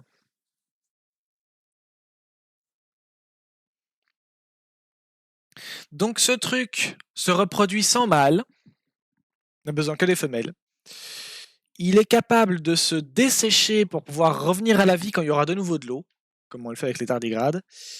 Il est capable d'accomplir de grandes choses, certes, mais également d'intégrer des segments d'ADN provenant d'autres organismes, ce qui lui permet donc le fameux brassage génétique dont on a généralement besoin, nous, autres espèces, pour continuer de survivre et de ne pas finir tout déglinguer au niveau de l'ADN.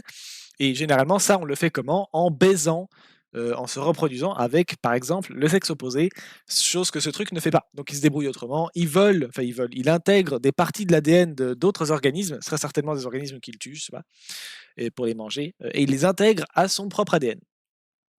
Ce qui lui permet, du coup, le brassage génétique. Il est tout petit, oui, bon, d'accord, c'est un micro-organisme, on n'est pas con. Et c'est déjà pas mal. Qu'est-ce qu'il dit, le monde?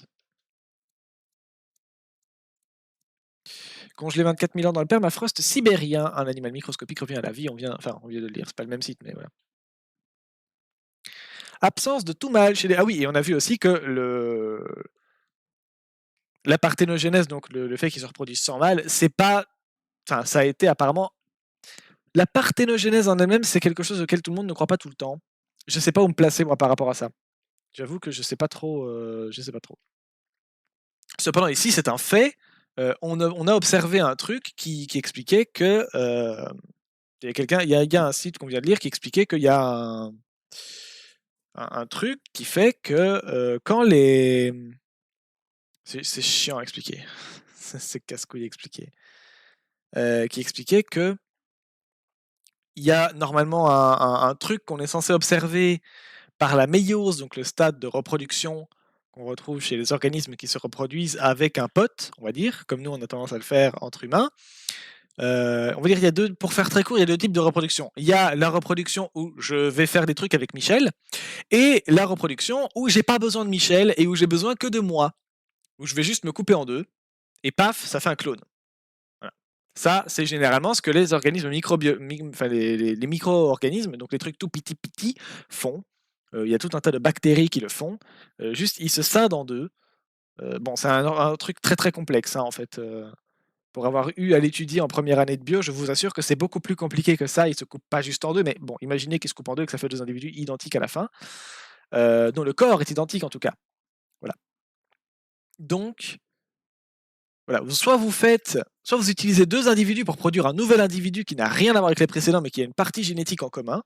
Soit vous utilisez un seul individu, vous le coupez en deux et vous avez deux individus sur la base du même ADN et donc qui sont identiques.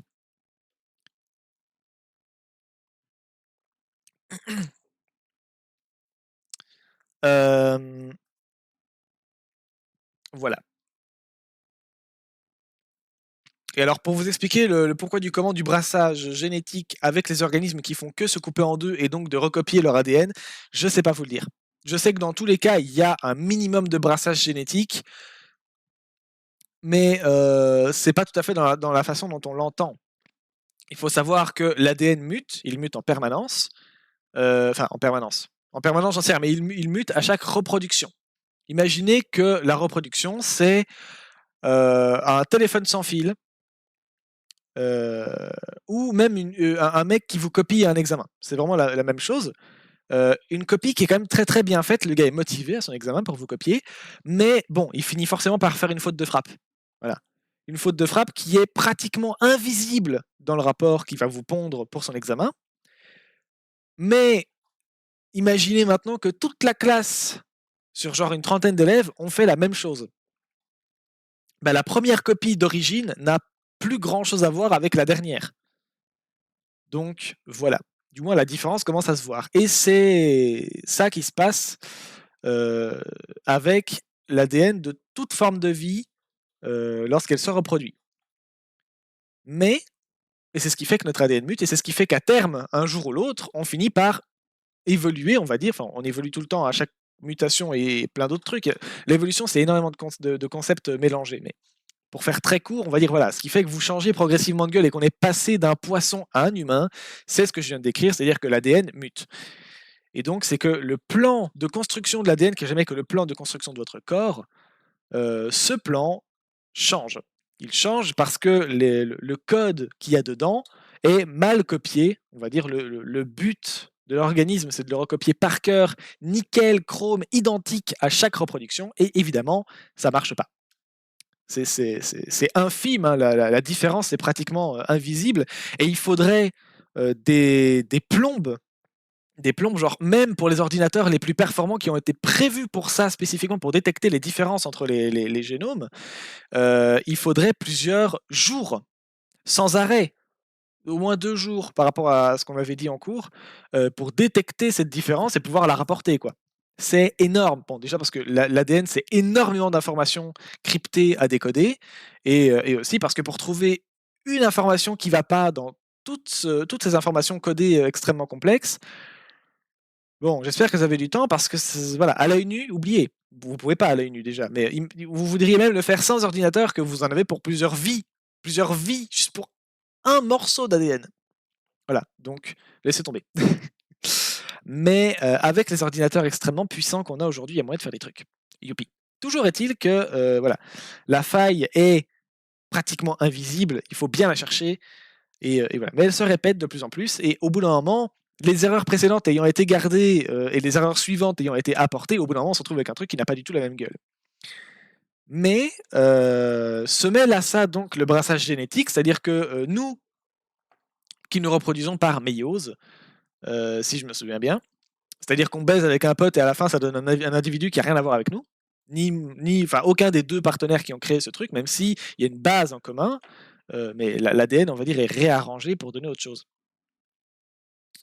Mais voilà, la base en commun vient des parents. Donc c'est ce truc-là, et ça c'est le brassage génétique, c'est-à-dire qu'on va aller chercher une partie d'un ADN qui n'est pas le nôtre pour pouvoir le mélanger quand même, quoi. Et ça permet à la fin de pas avoir que son propre ADN, et donc de renforcer la partie de l'ADN qu'on a en commun et d'apporter donc une diversité génétique, ce qui va faire encore plus se transformer, on va dire, l'organisme à terme, au bout de plusieurs centaines de millions d'années de reproduction. et donc d'évolution. Mais donc ceux-là, ils font pas ça.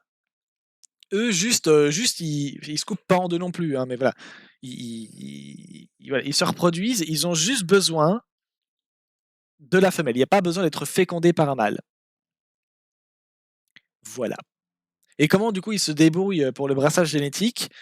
Ils n'ont pas spécialement besoin, eux, parce qu'ils vont donc intégrer des morceaux d'ADN d'autres espèces qui traînent autour d'eux, très certainement des espèces qu'ils mangent, et donc ils vont leur prendre une partie de leur ADN et l'intégrer au leur. Voilà.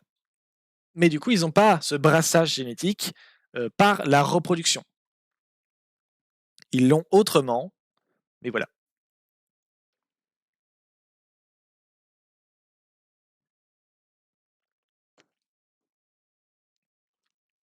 Et oui, du coup, concernant la parthénogénèse, voilà, moi j'ai jamais trop su vraiment, même certains de mes profs en biologie considéraient que c'était, plus une croyance qu'autre chose, sauf que là, visiblement, comme je le disais, dans cet organisme, on peut pas vraiment dire si c'est vraiment de la parthénogénèse, mais en tout cas, on peut dire que cette espèce n'a pas recours à un mâle, jamais. Jamais, parce qu'il n'y a pas de phase de méiose chez ces espèces. Le mâle voudrait même faire quoi que ce soit et il pourrait pas, pour ce que j'en ai compris. Mais en tout cas, la conclusion de ce qu'on avait lu, même si je ne l'ai pas compris éventuellement, c'est que ça prouve apparemment qu'il n'y a pas de mâle qui intervient, il y en a peut-être dans la population, mais il n'y a pas de mâle qui intervient pour féconder quoi que ce soit dans leur reproduction. Voilà. Donc c'est jamais que la femelle qui se reproduit et elle a besoin de personne. Voilà. Et du coup, ouais, j'ai jamais trop su. Mais là, visiblement, il y a quand même une preuve que parthénogénèse ou pas, il n'y a pas besoin du mâle.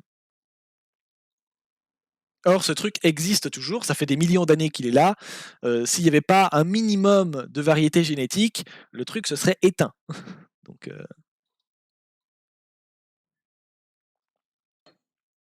voilà. Et j'avoue que je suis tellement peu renseigné sur la parthénogénèse que du coup, je ne sais pas trop quoi en penser. Euh,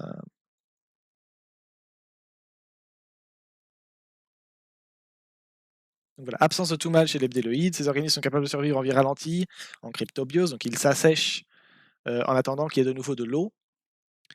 Pendant des mois ou même des années pour revivre dans l'eau. Leur durée de vie habituelle n'est que de 3 à 6 semaines, mais plus de 460 espèces de bdéloïdes ont été identifiées à ce jour. Chose étonnante, aucun mâle n'a jamais été observé, et pour cause, les rotifères se reproduisent exclusivement par un processus appelé donc la parthénogénèse. Leurs descendants sont des clones naturels. En d'autres termes, il n'y a donc que des femelles capables de se reproduire toutes seules. Nul besoin d'un mâle pour la reproduction. Donc il n'y aurait pas de mâle en plus. La plupart des rotifères bdéloïdes vivent dans les mousses ou les lichens, parfois dans le plancton, dans l'humus, je sais pas, des forêts, c'est-à-dire dans des milieux qui se dessèchent souvent. Et donc plutôt cool de pouvoir se désactiver, on va dire, et se réactiver quand il y a de nouveau de la flotte. Les bdéloïdes en font autant. La plupart des machins, parfois, oui, d'accord, bon, en font autant et parviennent à survivre en cryptobiose. Ces minuscules animaux peuvent alors résister à des températures extrêmement basses. On a déjà décrit la survie de rotifères bdéloïdes 6 à 10 ans après congélation, entre -20 et 0 degrés.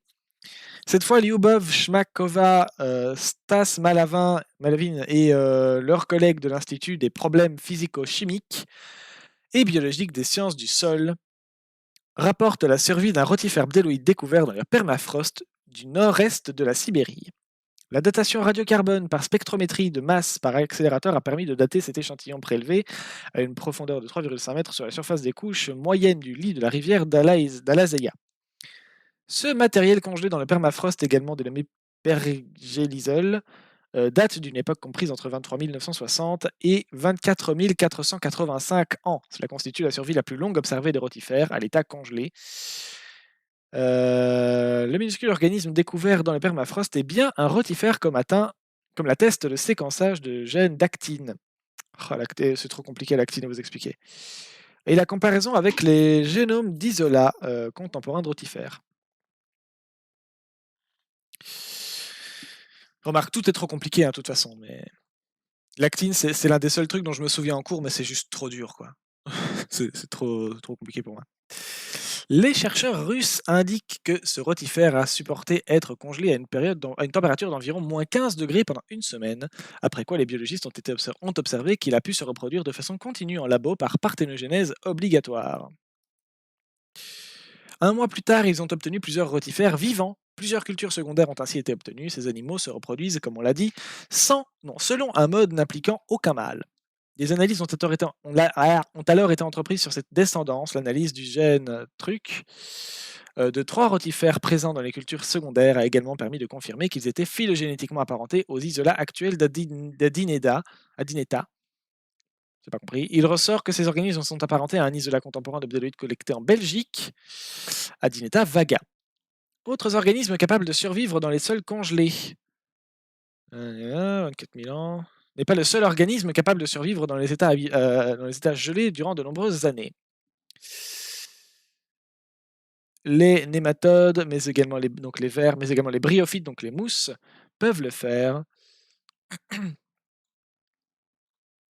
Et en 2012, une équipe russe, Puccino, a rapporté la régénération d'une petite plante herbacée du genre Silène et de la famille des Caryophyllacées, Silène stenophylla, à partir de fruits conservés dans une couche de pergélisol sibérien situé à 38 mètres sous la surface et daté à 30 000 ans. De 30 000 ans. Les plantes ont été testées pour leur fertilité sexuelle. Il faut savoir que... c'est important, que le truc en question, le Silène stenophylla, nécessite une fécondation croisée pour que la reproduction sexuelle ait lieu. Le plus incroyable est que les fleurs issues de ces plantes anciennes ont pu être fécondées artificiellement avec du pollen, également issu du pergélisol, et provenant d'autres plantes anciennes. Il s'est écoulé 8 à 9 semaines entre la pollinisation artificielle des fleurs et la maturation des premières graines. La germination en laboratoire des graines prélevées sur ces plantes anciennes revenues à la vie a été de 100%, donc ça marche vachement bien. Voilà.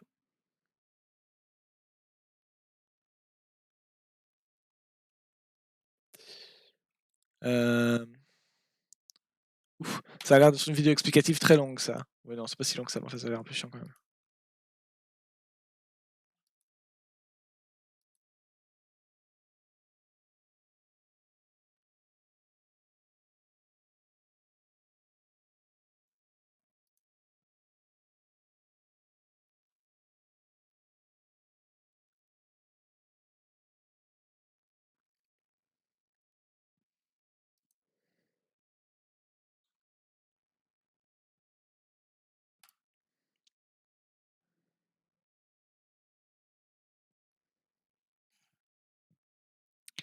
Donc voilà, qu'est-ce qu'il y avait d'autre à dire là-dessus?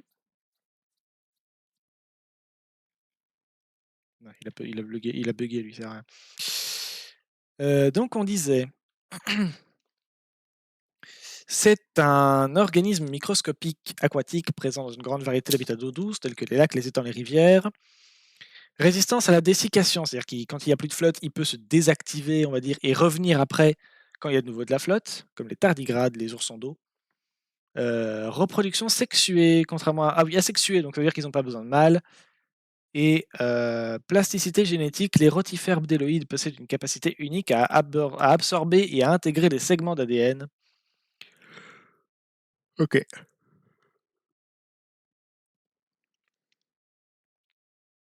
ils sont petits, oui, bon, c'est d'accord. Et voilà, bah, du coup, on a fait le tour, hein. Il me semble qu'on a fait le tour. Hmm. Voilà, voilà.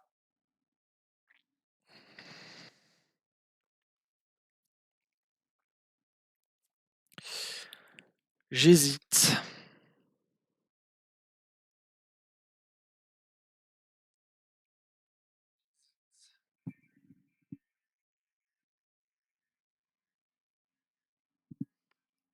J'hésite. Parce que je sais que il y a un nouveau streamer, enfin une nouvelle streameuse que je suis, sur le chat de qui j'ai été parlé il y a quelques jours, dont j'ai envie de lui faire un raid. Le problème, c'est qu'elle stream vers 23h et elle stream pas souvent. Donc, je me suis dit, ce serait sympa de lui faire un raid aujourd'hui. Donc j'hésite, je me dis: «Est-ce que» parce que je vais pas continuer à faire, 3-4 heures de stream là, je suis trop fatigué et il faudrait que je mange un truc. Donc voilà, mais éventuellement, je refais peut-être un petit stream, ce soir de, donc dans je sais pas moi, vers 22 heures éventuellement. Je pense que je vais peut-être lancer un stream, d'une petite heure pour lui faire un raid éventuellement. Bon, il y aura certainement qu'1 ou 2 personnes, mais je me dis que ça peut être sympa et j'avoue qu'aujourd'hui, c'était sympa, mais j'en ai marre de faire tout le temps des micro-organismes et des chats. J'aimerais faire un peu autre chose. Donc voilà, je vais m'arrêter là pour l'instant parce qu'il faut que je fasse une pause, mais je relance vers 22 heures pour, faire une nouvelle la dernière espèce de la journée. Voilà, donc on va refaire un petit tour sur sur une espèce, voir un peu, donc on parlera d'une espèce bizarre. Si vous avez envie d'en parler dans le chat, vous pourrez toujours le proposer ou le proposer maintenant même. Je le retiendrai, je noterai et on fera ça ce soir et enfin ce soir, on est déjà le soir, mais vous avez compris et donc comme ça, voilà, je mettrai ça et on fera des recherches dessus et on fera autre chose qu'un micro-organisme ou qu'un chat parce que j'adore les chats, mais j'en ai plein le cul. Donc voilà, nous ferons autre chose. Donc je sais pas, un mollusque, un oiseau, un peu ce que vous voulez et voilà et donc je ferai ça à 22 heures et vers 23 heures, je lancerai un raid chez donc, attendez, je vous la cherche, chez Juste Lorrain, voilà. Elle est dans ma c'est l'un des 2 seuls streamers, suggérés sur ma page, donc vous la trouverez facilement. Je vous invite à aller voir ce qu'elle fait. À aller voir ce qu'elle fait. Elle a pas de VOD encore, mais voilà, elle fera du gaming donc et voilà, ça a l'air assez sympa. Donc voilà, n'hésitez pas à aller voir et voilà. Moi sur ce, je vais vous laisser. Voilà, parce que je suis fatigué, mais je reviens, vers 22 heures. Voilà, sachez, sachez. Du coup, voilà et heu et à tout à l'heure finalement. Voilà.